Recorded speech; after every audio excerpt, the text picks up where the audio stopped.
Здорово, я Барт, и это то самое видео про наш поход в музей компьютерных игр Битый Пиксель. Чё вообще решил его сделать? Ну, потому что я обещал, хотя я посмотрел материал, и, блин, если честно, конечно, снимали мы там, ну, такое себе. Но, тем не менее, я обещал, да и надо уже просто без сожалений это сделать, отстреляться и ладно.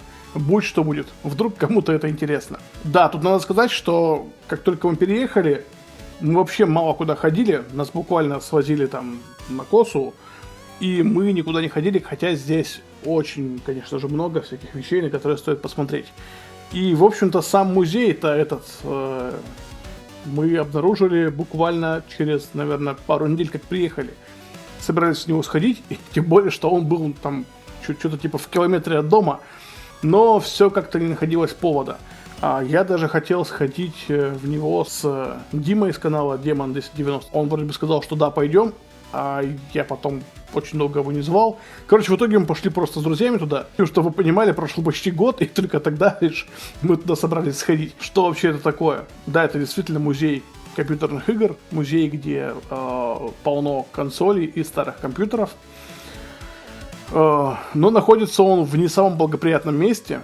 То есть, в принципе, мы живем, ну, в довольно таком хорошем районе. И кажется, что как будто бы в километре от нас, ну, не может ничего такого быть. Но нет, нифига. Мы пошли через рыбацкий поселок. Нам 2GIS рисовал путь через него, что можно пройти. Окей. Мы в него зашли, мы его прошли весь. А в самом конце там выход, через который мы должны были выйти и попасть в музей, ну, практически сразу. Собственно, этот выход, на нем висел замок большой, ржавый. Судя по всему, уже много лет этот выход не работает, но в 2GIS он до сих пор помечен как проход, как ворота. В общем, добирается мы туда, наверное, час.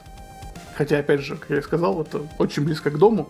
Но мы пошли не самым коротким путем, да. Добирались мы долго, и чем ближе мы подходили к этому месту на карте, тем как-то обстановка вокруг становилась хуже. В итоге от какой-то более-менее внятной застройки мы частных домиков, там чуть ли не полузаброшек и каких-то складов.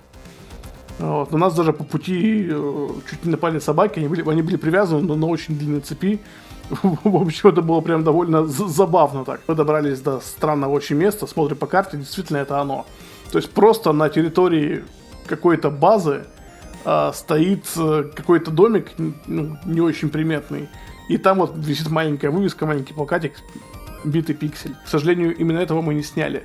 Внутри там просто какой-то маленький коридор, по которому тоже, ну, не скажешь, что это какая-то такая штука. И открываешь ты как бы дверь из этого коридора, и попадаешь вот, собственно, в музей, и вот там уже видно, что да, это действительно музей ретро-игр каких-то. Ты попадаешь в такой как бы... Как это называется? Ну, это не холл, это максимум предбанничек. Какое-то помещение, какой-то коридор, где с одной стороны вход к директору, с другой стороны туалет и, собственно, проход в основной зал.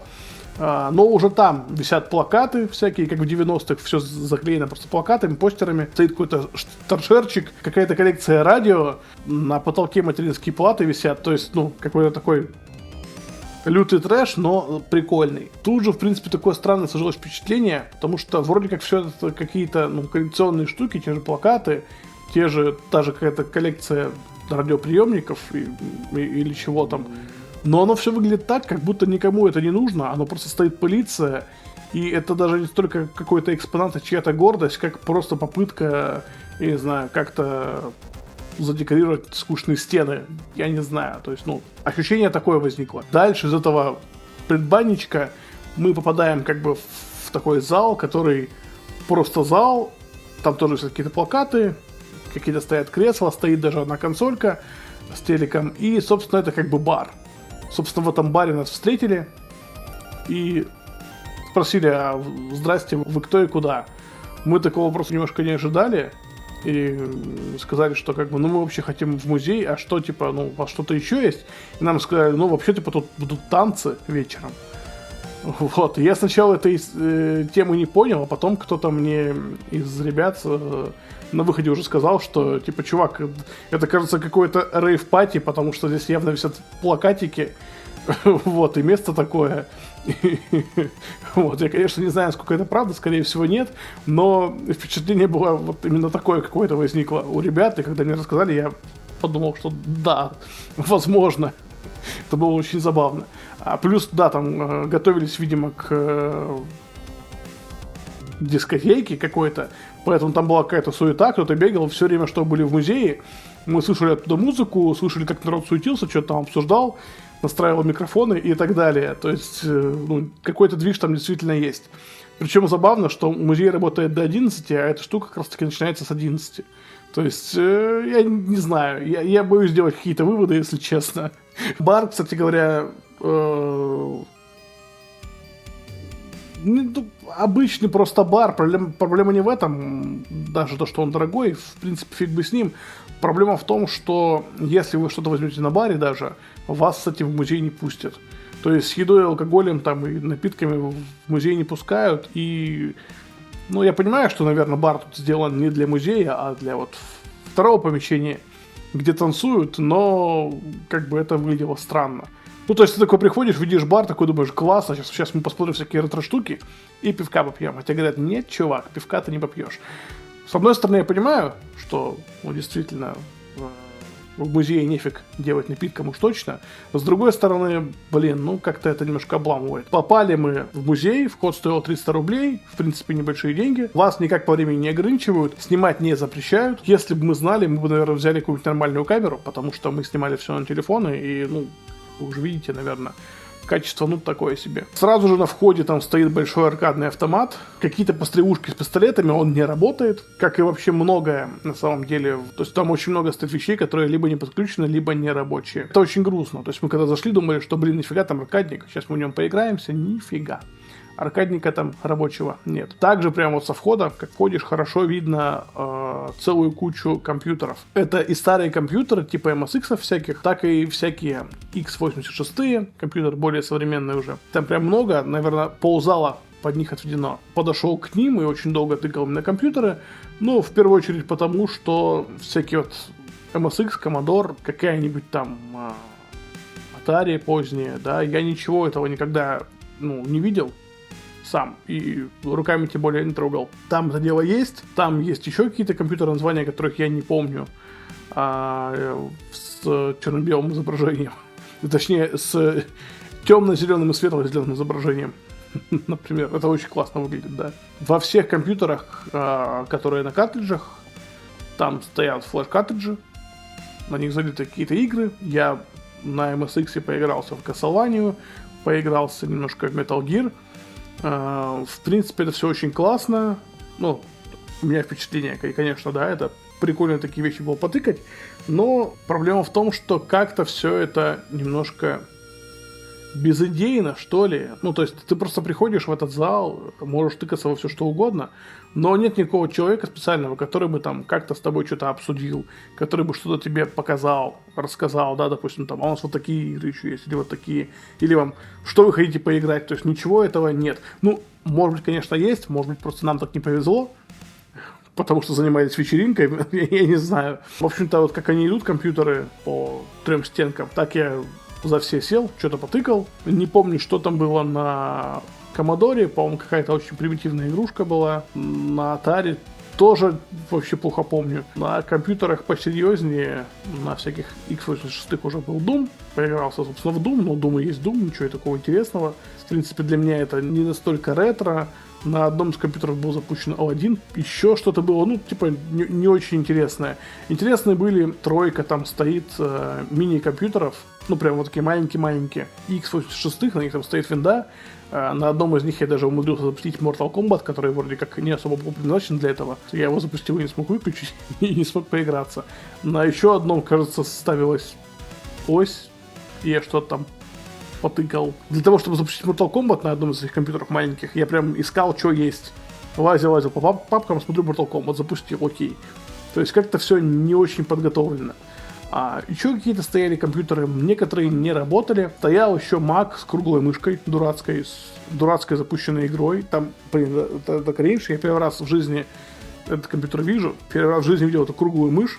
Это верх идиотизма, это полный пипец. Но я рад, что я к этому прикоснулся, да, и теперь я знаю, что маки всегда были странными. Кстати, самое классное, там стоял старый Mac, их там 2 штуки было. Там была какая-то проблема, кажется, с клавиатурой, поэтому особо там потыкаться не получилось, но, блин, он супер классно выглядит. Прям как устройство, это что-то офигенное. И у него очень классный экран. Казалось бы, старый монохромный дисплей, но когда он такого разрешения, это прям классно, это очень интересно. Камера, к сожалению, ничего не передает, но вживую смотрится очень хорошо. Мне прям понравилось. В принципе, к компьютерам мы больше особо не ходили, это было все. И, не то, чтобы было сильно интересно. Да, всякие MSX, Commodore мне было интересно, но ты вот столько времени думаешь, как, наверное, в эти игры классно поиграть, но на реальном железе в них играть, не очень удобно. Да, если честно говоря, то есть на том же Famicom они как-то, хоть и выглядят похуже, но играются повеселее. Но, разумеется, кроме компьютеров там были и консоли, остальная половина зала была отведена под консоли. То особо интересного можно выделить. Всякие разные консоли, но большую часть из этого я и так видел. Всякие Famicom, Dendy, разумеется, целая куча, Mega Drive, само собой, и так далее. А выделить могу, наверное, в первую очередь PC Engine с CD-аддоном. Правда, ничего на дисках там рядом не лежало, или я не видел. Но я просто его открыл, посмотрел, да, CD-аддон прикольный. В принципе, сам PC Engine, выглядит классно. То есть само устройство, все это с аддоном, очень прикольное, как игрушечка. Мне прям понравилось. Там стояла карточка с Бомберменом, немножко в него потыркался, Других карточек, само собой, тоже не было, поэтому я просто все это дело потыркал, повынимал карточку, повставлял. Прикольный экспириенс, окей. Открыл дисковод, там не было дисков рядом не было. Все, окей, все. Поигрался с PC Engine, очень быстро наигрался, потому что Бомбермен, наверное, не самая, скажем так, показательная игра. Ребята играли в файтинги в какие-то, в Mortal Kombat, не суть, в общем, что там тоже снимали, во что-то они играли, в основном в файтинге вдвоем. По консолям, что могу в целом сказать, что чего-то прям интересного, кроме PC Engine, там, вернее, оно есть. Там стоят для Panasonic не подключенные, там стоял PSX, который вот этот PS2 гигантский, мультимедийный, тоже не подключенный. Там стояла какая-то консоль от Disney, к которой был телевизор от Disney, но она была не подключена. В основном было подключено все самое популярное. Даже Сатурн, не был подключен. То есть я никогда его вживую не видел и хотел бы на него посмотреть, но вот он стоит, и что толку? Потому что он не подключен. Зато PS2 было подключено 2 штуки, Дендиков было несколько подключено, Famicom'ов 2 штуки, пара Xbox'ов была 360-х, Xbox Original, по-моему, тоже был не подключенный. То есть как-то все очень странно. Очень много всяких штук там стоит, но они то ли не работают, то ли не подключены. Там в целом как-то как я уже говорил, некоторые вещи выглядят так, как будто просто используют коллекцию в качестве украшения. Например, за стендом с компьютерами, за стойкой, там просто вся стена на самом деле, то есть ты не видишь, подходишь ближе, видишь, что вся стена, она утыкана прям дисками. То есть она состоит буквально из утыканных один к одному дисков, скорее всего, пиратка, но не суть, то есть и ты этого не видишь.